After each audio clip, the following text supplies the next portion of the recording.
So we're going to be working with 6-4, the sum and difference of cubes. So before we've been factoring with quadratics, but now we're getting into polynomials and factoring polynomials. So one of the things that we're going to be working with today is the sum and difference of cubes. So you're now able to factor perfect cubes. And it takes down these two formulas, that the sum of cubes, a cubed plus b cubed, is equal to the cube root, so just a plus b, times the quantity a squared minus ab plus b squared. Difference of cubes is a cubed minus b cubed, because you have a difference. And again, the cube root a and the cube root of b, so a minus b, and times the quantity a squared plus ab plus b squared. Notice some similarities when you talk about the sum, you're adding. And your first factor is going to be that you're adding those. Then it changes to subtraction, and you always have a plus b squared. Here, that you are subtracting for a difference of cubes, then you're adding, so those signs are switched, similar to the first one, but you always have a positive b squared. So to apply these, for example, one, we're going to factor x cubed plus 27. Now both of these are considered to be perfect cubes. For your value of a, it is the cube root, so your value of a is just a plain old x. The cube root of 27 is 3, so your value of b is 3. So a is x plus b. Once you have a and b down, all you need to do is substitute into that formula.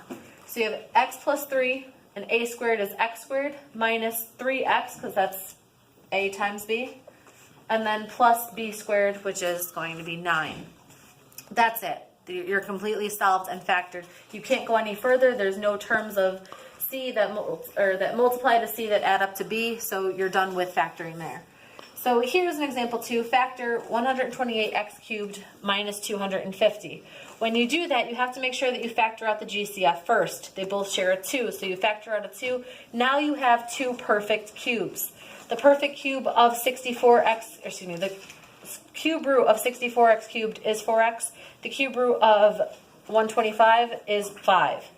So then you substitute it back into your formula for the difference of cubes. That 2 remains on the outside. You have a 4x minus 5, along with a 16x squared, because that's a squared, plus a times b, so 5 times 4 is 20x, and then plus b squared.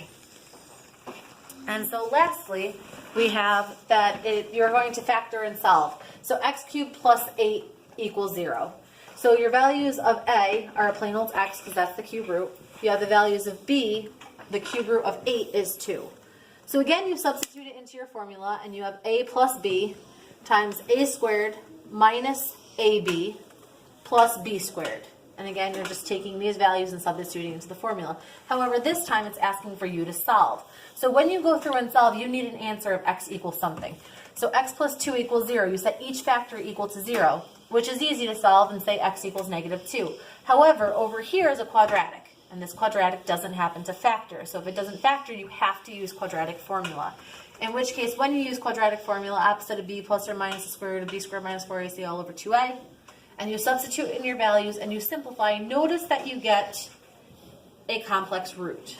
So you still simplify, but this just stands that you have one imaginary root, or one real root and two imaginary roots that total the 3 roots that you should have.